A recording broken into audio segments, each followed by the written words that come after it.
하나님의 말씀 갈라디아서 3장 1절에서 5절의 말씀입니다. 갈라디아 3장 1절에서 5절의 말씀. 신약성경 304페이지입니다. 304페이지 갈라디아 3장 1절에서 5절의 말씀. 1절에서 5절 교독하겠습니다. 어리석도다 갈라디아 사람들아, 예수 그리스도께서 십자가에 못 박히신 것이 너희 눈앞에 밝히 보이거늘 누가 너희를 꾀더냐?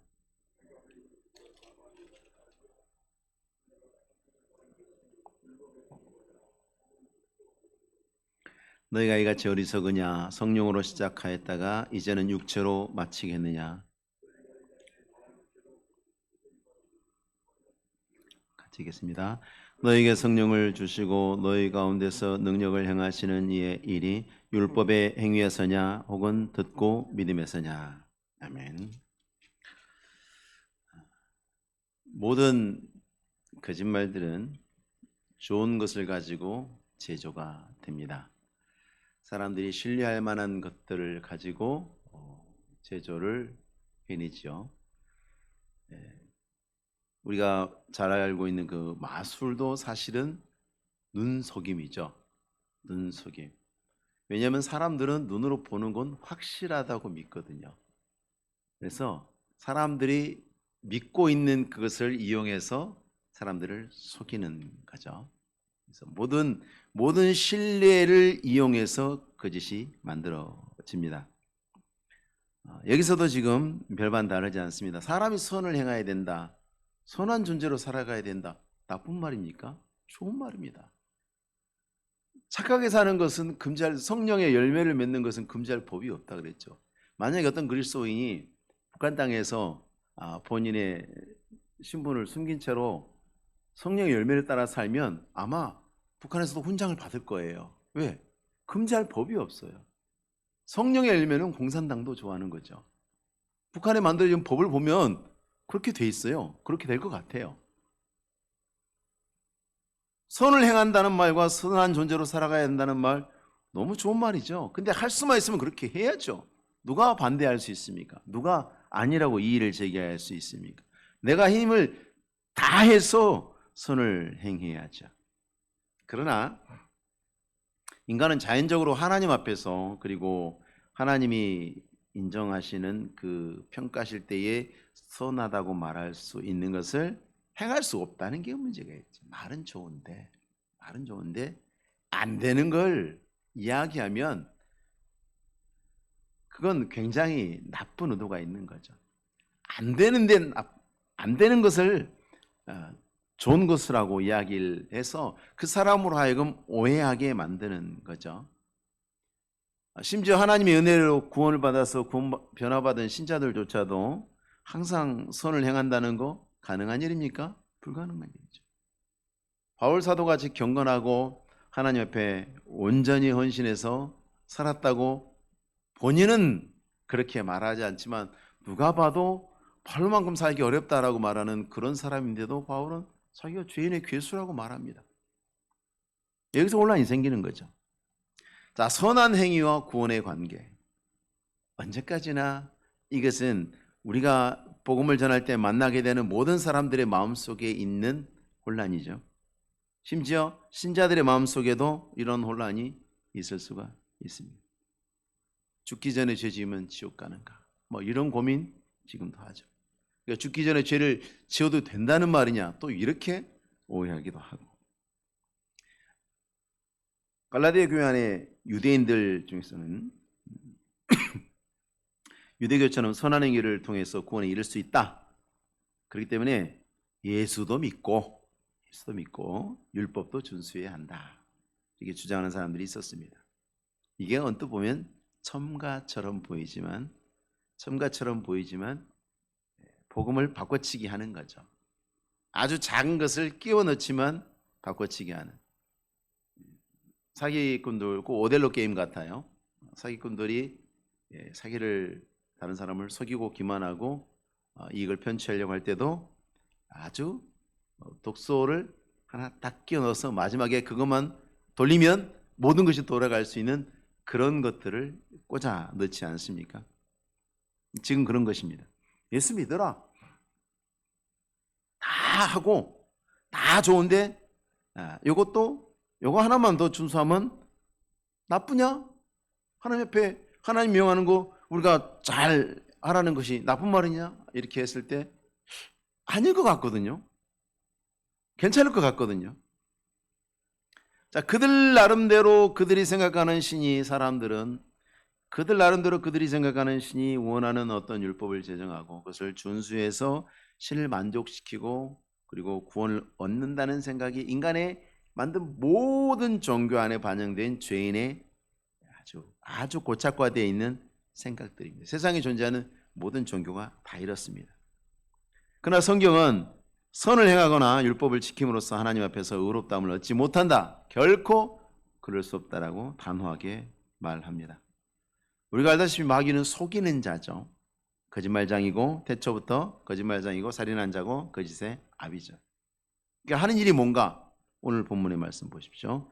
1절 제일 뒤에 나오죠. 누가 너희를 꾀더냐.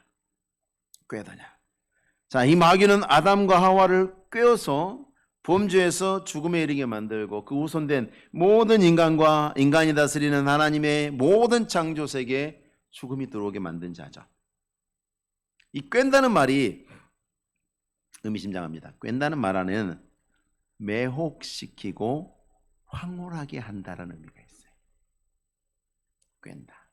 매혹시키고 황홀하게 한다.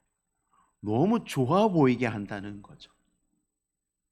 어떻게 보면 우리가 홈쇼핑에 나오는 그 아나운서들, 물건을 잘 소개하는 분들 있잖아요. 이제 그분들은 이제 거짓말은 하지는 않죠. 그런데 그분들이 상대방으로 하여금 이것이 가장 좋아 보이게 만들도록 하는 데 있어서는 상당한 기술을 가진 분들이죠. 보고 있다 보면 사게 만들어, 웬만하면. 그래, 10년 뒤에 입어야지 그러면서 사게 만든다는 거죠. 10년 뒤에 입을 걸 지금 사게 만들 정도로 기술이 탁월하신 분들이죠. 어떤 기술이 탁월합니까? 황홀하게 만드는 거죠. 당신도 이것을 입으면 멋있어질 수 있어요. 당신도 이것을 바르면 예뻐질 수 있어요 라고 확신을 주는 거예요. 그분들이 설교하면 잘할 것 같아요. 확신을 주는. 졸지도 않아 그걸 볼 때는. 그렇죠 우리가. 매혹시키고 황홀하게 한다. 이게 꿰는 거예요. 그러니까 좋지 않아요. 죽는 거예요. 독약이에요. 근데 마치 최고의 것처럼 믿도록 만든다는 거죠. 옛날에 미국에서 그런 일이 있었죠. 그 태양의 사원인가? 어마어마하게 많은 사람들이 동시에 교주의 인도에 따라서 약 먹고 다 죽어버렸어요. FBI가 가서 보니까 너무 끔찍한 광경이죠. 그 수많은 사람들이 다 하얀 옷을 입고 약 먹고 다 죽은 거예요. 그에 동참한 그 수많은 사람들을 그 한 사람이 꿰인 거죠. 지금 이 순간 이렇게 죽는 것이 얼마나 아름다운 것인가에 대해서 확신을 갖게 만들어버린 거죠. 하나 둘 셋 하고 다 죽은 것입니다. 그게 꿰는 겁니다. 그게 존재하고 가능하고 지금도 일어나고 있는 일들이죠. 최고의 좋은 것으로 믿게 만드는 거죠.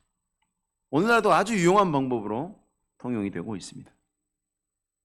어리석도다 갈라디아 사람들아, 예수 그리스도께서 십자가에 못 박히신 것이 너희 눈앞에 밝게 보이거늘 누가 너희를 꾀느냐. 그리스도의 복음이라는 것이 모호한 것이 아니죠.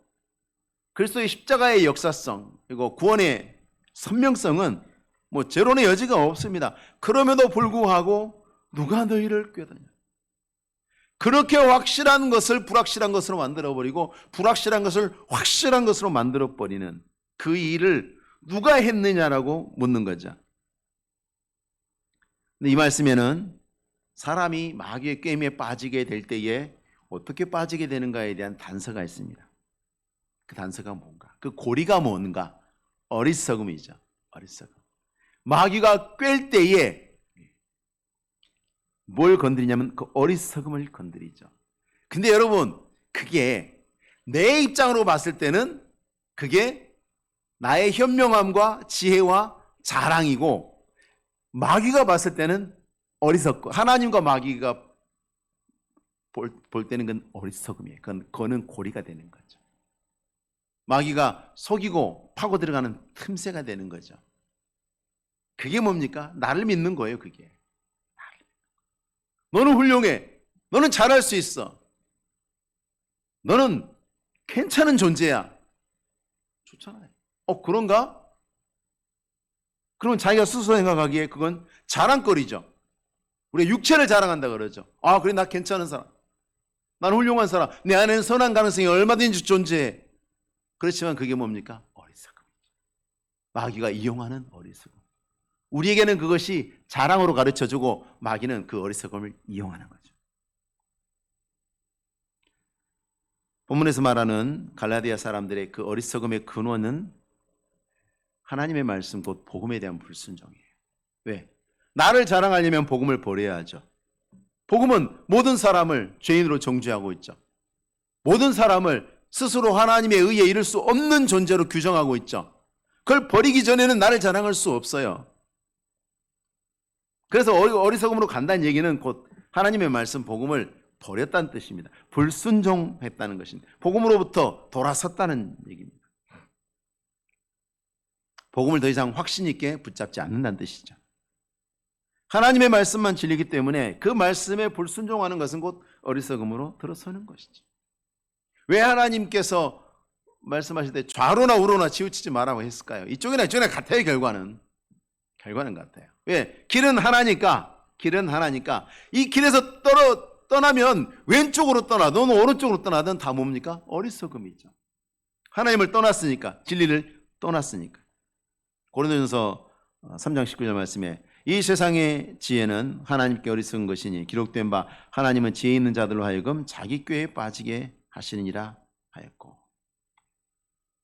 세상에서 스스로 지혜 있다 하는 사람들은 하나님이 마치 빠지게 했다 이렇게 되는데 내버려 두신 거예요. 자기 꾀에 빠지게.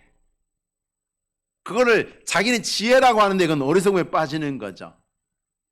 그런데 그것을 하나님이 내버려 두셨다는 얘기죠.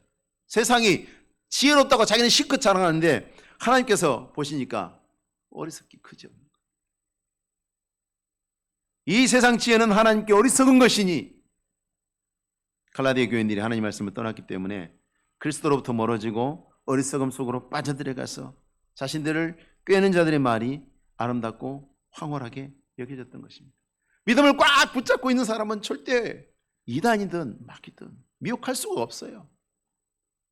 궁금하면 말씀 뒤져보고 혼란스러우면 기도하고 이런 사람들 어떻게 할 거예요? 이런 사람들. 거기서부터 끄집어내는 것이 제일 중요하죠. 말씀에 대해서 멀어지게 만드는 것이 제일 중요하죠. 창세기에 그 뱀이 아담과 하와를 기만해서 선악과를 따먹게 만들 때 그 처음에 했던 작업들이 바로 그겁니다. 하나님의 말씀에 대한 불신을 갖게 하는 것, 의심을 갖게 하는 것. 2절에 내가 성령을 받은 것이 율법의 행위로냐 듣고 믿음으로냐. 구원 이야기하는데 갑자기 성령을 들이대십니다. 이 질문은 갈라디아 교인들에게 굉장히 충격일 줄만한 전국을 찌르는 거죠. 자, 구원받는 믿음이 있는 사람이라면 갈라디아 교인들은 여러분 구원받은 믿음이 있는 사람들인데 지금 미혹당해서 혼란스러워하고 있는 것이라는 것을 잊으시면 안 돼요. 그래서 그걸 탁 건드린 거예요. 그 아픈 부분을 탁 건드리는 거예요. 구원받은 믿음이 있는 사람은 이 질문 앞에서 율법주의 주장을 다시 반복할 수 없죠. 구원받은 백성이면서 지금 거짓 교사들에게 미혹을 당했어요. 정신이 혼미해요. 근데 정신이 번뜩 들도록 찬물을 끼얹은 거죠. 너희가 성령을 받은 것이 율법의 행위로냐 듣고 믿음으로냐 물어본 거죠. 행위를 자랑하라는 말에 귀가 솔깃했는데 네가 성령 받은 거 너 성령 어떻게 받았어? 네가 노력해서 성령을 쟁취한 거야? 네가 자격이 돼서 하나님에게 성령을 내놓으시오. 그래서 하나님이 어쩔 수 없이 너에게 성령을 주고 너는 당당하게 그 성령을 받은 것이냐라고 물어보는 거죠. 아니라는 걸 아는 거죠. 누구나 알죠. 에이 그렇게까지는 아니지 않습니까? 그거하고 뭐가 다르냐는 말씀입니다. 성령은 믿는 자에게 주시는 하나님의 은혜의 선물이죠. 은혜의 선물이고 우리의 구원을 보증하시는 거예요. 하나님께서 하시는 거죠. 우리가 성령으로 구원받았죠. 근데 성령은 우리의 소유가 아니에요. 그런데 왜 우리가 선한 일을 해서 구원을 얻을 수 있다고 말하는 것입니까?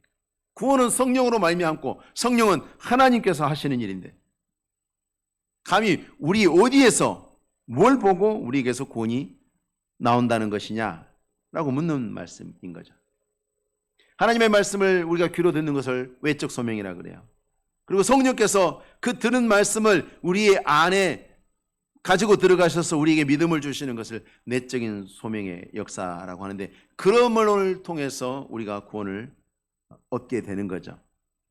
여기에는 그 어떤 인간의 행위나 인간의 행위로 인해서 내세울 수 있는 인간의 자랑이나 공로가 자리 잡을 수 있는 요만큼의 틈도 존재하지 않죠.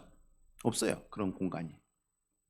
로마서 8장에 육신에 있는 자들은 하나님을 기쁘시게 할 수 없느니라. 만일 너희 속에 하나님의 영이 거하시면 너희가 육신에 있지 아니하고 영에 있나니 누구든지 그리스도의 영이 없으면 그리스도의 사람이 아니라.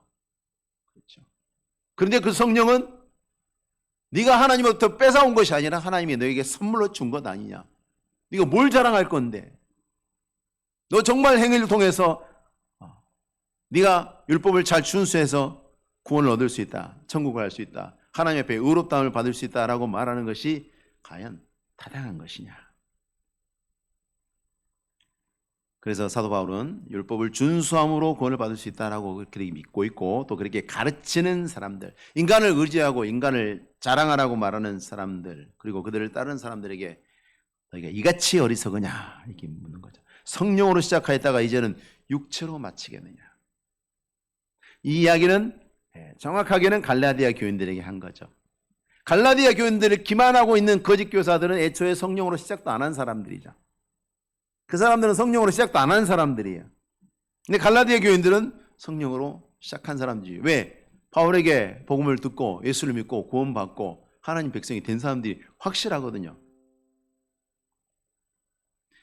인간의 공로와 자랑을 신뢰하는 것을 육체를 자랑하는 것이라고 여기서 말했죠. 육체를 자랑하는 것. 빌립보 3장 3절에 하나님의 성령으로 봉사하며 그리스도 예수로 자랑하고 육체를 신뢰하지 아니하는 우리가 곧 할례파다. 이 말은 은혜를 자랑하라는 얘기죠. 나를 자랑하지 말고 하나님을 자랑하고 예수 그리스도를 자랑하고 성령을 자랑하고 성삼위 하나님 외에는 어느 것도 자랑할 것이 없는, 그것이 신앙이다. 고린도전서 1장 29절도 똑같은 말씀을 합니다. 이는 아무 육체도 하나님 앞에서 자랑하지 못하게 하려 하십니다. 아무 육체도 하나님 앞에서 자랑하지 못하게 하려 하십니다. 그 어떤 사람도 자신의 의로움을 가지고 하나님 앞에서 이만하면 되지 않았습니까? 라고 당당하게 말할 수 없는 겁니다. 그래서도 안 되고 그럴 수도 없습니다. 육체는 뭔가? 자랑하는 게 아니라 쳐서 복종하는 대상이죠. 우리 안에 있는 그 육체는 쳐서 복종해야 되는 대상이죠. 나를 자랑하고자 하는 그 모든 것들. 바울 사도가 뭐라고 했습니까? 분토같이 똥처럼 여겼다. 그리스도를 위해서는 이전에 사도 바울이 가지고 있어서 내놓을만 하고 자랑할만 하고 그렇게 생각하고 여겼던 그 모든 것들을 똥처럼 여겼다. 하나님과 원수되는 일이기 때문에 이것은 아무 은혜도 아무 가치도 없는 것이고 오직 하나님의 은혜만이 소중한 것이다. 로마서 8장 7절에 육신의 생각은 하나님과 원수가 되나니 이는 하나님의 법에 굴복하지 아니할 뿐 아니라 할 수도 없다. 자, 육신의 생각은 하나님의 법에 굴복하지도 않고 굴복할 수도 없어요. 근데 이 거짓 교사들은 굴복한 적도 없고 갈라디아 교인들은 굴복했거든요. 하나님의 법에 굴복했거든요. 그러니까 그들이 육신의 생각으로 구원을 받는 것이 아니라 하나님의 은혜로 하나님의 법에 굴복하도록 하나님이 만드신 거란 그런 말씀이죠. 그래서 그것을 일깨워주는 거죠. 너희가 잡아야 하고 너희가 있어야 하는 자리는 그 자리가 아니다. 그래서 지금 계속해서 의문문의 형태로 지금 계속해서 질문을 던지면서 하고 있는 책망 중에 특별히 이 3절의 말씀은 실제로 가능한 것을 말하는 게 아니에요. 매우 부당한, 보기에 좋지 않은 일을 하는 사람을 봤을 때, 그 가까운 친구나 그 사람을 아끼는 사람들이 혹독하게 책망할 때 하는 말이 있잖아요. 뭐라고 합니까? 네가 그러고도 사람이냐? 그런 말을 하죠. 그죠? 지금 너 사람 아니다라고 말하는 겁니까, 그게? 아니죠. 네가 사람인데 그렇게 행동하면 안 되지, 그 뜻이죠. 네가 그러고도 사람이냐. 자, 그렇게 하면 사람이 아닌 게 되는 것이 아니라 그것은 사람이 할 짓이 아니다. 사람의 도리가 아니지 않느냐라고 질책하는 말이잖아요. 여기는 마찬가지죠. 육체로, 성령으로 시작했다 육체로 마치겠느냐. 가능한 일입니까? 신앙생활 하다가 세상으로 떠난 사람들을, 신앙을 버리고 떠난 사람들을 이렇게 표현을 해서 이해를 하려고 하는 경우들이 종종 있는데 사실은 정확한 표현이 아니고 잘못된 해석입니다. 성령으로 시작한 사람이 육체로 마치는 게 성경에 따르면 불가능한 일입니다. 불가능해요. 요한복음 14장 16절 17절 말씀에 내가 아버지께 구하겠으니 그가 또 다른 보혜사를 너희에게 주사 영원토록 너희와 함께 있게 하리니. 영원토록. 그는 진리의 영이라 세상은 능히 그를 받지 못하나니 이는 그를 보지도 못하고 알지도 못함이라. 그러나 너희는 그를 아나니 그는 너희와 함께 거하시며 또 너희 속에 계시겠습니다. 예수님이 이 말씀하시고 난 다음에도 제자들은 엉뚱한 짓을 참 많이 했어요. 불신자 같은 행동들을 했어요. 그 일을 했을 때 주님이 책망하셨지만 불신자의 책망을 하신 것이 아니라 신자의 바르지 못함에 대한 책망들을 하셨죠. 본문 말씀도 마찬가지입니다. 갈라디아 교인들, 성령으로 시작한 자들이 육체로 마치는 자리를 향해서 가는 게 너희에게 타당한 것이냐? 합당한 것이냐? 당장 멈춰라. 그런 말씀이죠. 거짓에 미혹되어서 흔들리는 것을 안타까워하면서 바울 사도가 책망한 겁니다. 하나님의 성령은 영원히 거하십니다. 성령으로 구원받은 사람들 하나님이 다시 버린다고 하신 말씀이 성경에 없어요. 구원받은 사람은 수많은 일들을 겪지만 그럼에도 불구하고 하나님께서 끝까지 그들을 버리지 않으신다는 것이 성경의 분명한 선언입니다. 물론 중간에 성령을 근심하게 하고 우리의 삶 속에 성령의 감동 감화를 소멸시키는 어리석음을 범하기도 합니다. 그러나 성령을 받은 사람이 영원히 성령을 떠나는 일은 있을 수가 없습니다. 왜? 우리가 떠나는 게 아니라 성령이 안 떠나세요. 성령께서 안 떠났어요. 그래서 실족해서 방황하다가도 돌아오는 거죠. 애초에 성령을 받지 않은 사람들이 교회 안에서 성령 받은 사람들과 섞여 있다가 떠나서 영원히 돌아오지 않는 것이지, 성령을 받은 사람은 하나님의 영이 그렇게 영원히 그를 두지 않습니다.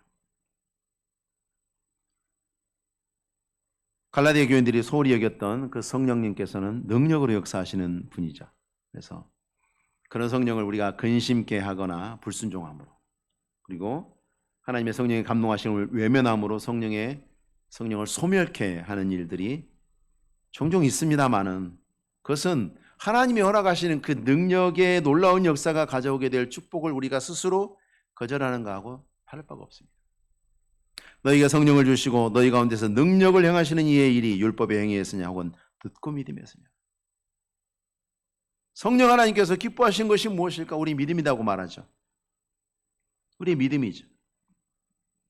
성령 하나님께서는 언제나 능력으로 우리 안에서 역사하십니까? 그렇지는 않죠. 언제 역사하십니까? 우리가 믿을 때, 말씀을 듣고 믿을 때. 듣고 믿음에서냐? 너희가 성령을 주시고 너희 가운데서 능력을 행하시는 이의 일이. 성령의 역사가 율법의 행위냐 혹은 듣고 믿음에서냐? 하나님의 말씀을 듣고 믿을 때 역사하는 거죠, 성령께서. 예수님께서 공생애 동안에 사람들 많이 찾아가셔서 구원하시고 도우실 때에 그들에게 언제 역사가 나타나던가요? 내가 믿나이다 할 때 그때 역사가 나타나잖아요. 그 많은 사람들이 있었지만 내가 믿나이다 하는 사람이 역사가 나타나는 거죠. 12해 동안 혈루병 앓았던 그 여인은 말은 하지 않았지만 그 마음으로 믿음을 갖고 손을 내밀었기 때문에, 말로만 사람이 표현하는 건 아니잖아요, 자기의 믿음을. 그렇죠? 행동으로도 표현하니까. 듣고 믿을 때에 역사가 이루어지죠. 너희가 기도할 때 무엇이든지 믿고 구하는 것은 다 받으려. 말씀을 듣고 믿는 것을 다르게 표현하면 요한복음 15장에 있는 너희가 내 안에 거하고 내 말이 너희 안에 거하면 무엇이든지 원하는 대로 구하라. 그리하면 이루리라. 하나님의 말씀이 우리 안에 거하면, 내가 믿음으로 그 말씀을 붙잡고 있으면 그 말씀이 우리 안에서 역사합니다. 생명의 능력을 드러냅니다. 그 능력은 우리가 생각하고 기대하는 것보다 훨씬 뛰어나고 강력합니다. 에베소서 3장 20절. 우리 가운데서 역사하시는 능력대로 우리가 구하거나 생각하는 모든 것에 더 넘치도록 능히 하실 이에게. 우리가 구하거나 생각하는 모든 것에 더 넘치도록 능히 하실 이. 구약에서 뭐라고 말씀하셨습니까? 네가 알지 못하는 크고 비밀한 일을 내게 보이리라 말씀하시죠. 네가 알지 못하는 크고 비밀한 일, 네가 알지도 못하고 생각하지도 못해서 기도하지 않았던 것까지도 네가 믿음으로 하나님 옆에 나오면 보게 될 것이고 받게 될 것이고 누리게 될 것이고. 하나님의 은혜로 구원받은 백성이라도 내 공로, 내 행위 의지하라는 유혹에 어리석게 우리가 휩쓸려가면 우리는 하나님의 그 풍성한 능력과 우리가 믿음으로 순종하게 될 때 받게 되고 누리게 되는 하나님의 상을 잃어버리게 될 것입니다. 마귀의 목표는 뭐겠습니까? 구원받는 걸 방해하는 거. 구원받는 걸 방해할 수 없다면 뭐 하겠습니까? 뭐 하겠습니까? 우리의 신앙생활이 풍성함과 우리의 신앙생활의 활력이라도 빼앗으려고 하는 것이 마귀의 흉계죠. 우리 이웃나라, 대한민국이 잘 되는 것 하나부터 열까지 북쪽에 있는 나라보다 동쪽에 있는 나라가 더 우리에게 손해를 많이 끼쳐. WTO 사무총장 거의 될 뻔했는데도 마지막까지 방해가고 끝까지 못하게 한 나라가 누구예요? 북쪽에 있어요? 동쪽에 있어요? 본인이 돌아오는 이익이 있습니까? 없잖아요. 근데 잘 되는 꼴을 못 봐요. 마귀가 그래요. 신자들이 잘 되는 꼴을 못 봐요. 그러니 저들이 구원받는 걸 내가 막을 수 없다. 하나님의 능력이 어쩔 수 없다면 저들이 하나님의 은혜 안에서 구원받아서 신앙생활하면서 응답받고 하나님의 역사를 경험하고 하나님의 복을 경험하고 그건 내가 막아야 되겠다. 그게 마귀의 흉가입니다. 우리가 나를 의지하면 의지할수록 신앙생활하면서 나를 의지하면 의지할수록 우리는 절망을 경험할 뿐입니다. 나를 내려놓고 나를 부정하고 하나님의 은혜를 의지할수록 나는 아무것도 아님을 고백할수록 나는 종임을 고백할수록 낮은 데로 내려갈수록 하나님이 높여주시고 영화롭게 하시고 내려놓으면 내려놓을수록 하나님이 채워주시는 은혜가 이 안에 있는 줄로 믿고 날마다 하나님의 말씀만 붙드시고 하나님의 은혜만 의지하시고 승리하시는 우리 성도님들 되시기 바랍니다. 기도하겠습니다. 거룩하신 하나님 아버지, 존귀하신 아버지께서 우리를 택하여 부르시고 성령으로 구원하셔서 이제 우리가 여기 있나이다. 하나님이여, 우리가 내 안에 있는 나 자신을 바라보지 않게 하옵소서. 어리석은 것이고 미련한 것이고 악한 것임을 깨닫게 하시고 언제나 그리스도 예수로 자라가고 하나님의 은혜를 증거하는 자들 되게 하옵시고 주신 말씀만 붙들고 말씀만 의지하는 종됨으로 인하여 하나님의 성령께서 우리 안에 말씀과 함께 역사하시는 그것으로 말미암아 주시는 그 풍성한 응답과 놀라운 축복들이 살아가는 종들의 삶 가운데 온전히 가득하게 하옵소서. 감사를 드리며 예수님의 이름으로 기도하옵나이다. 아멘.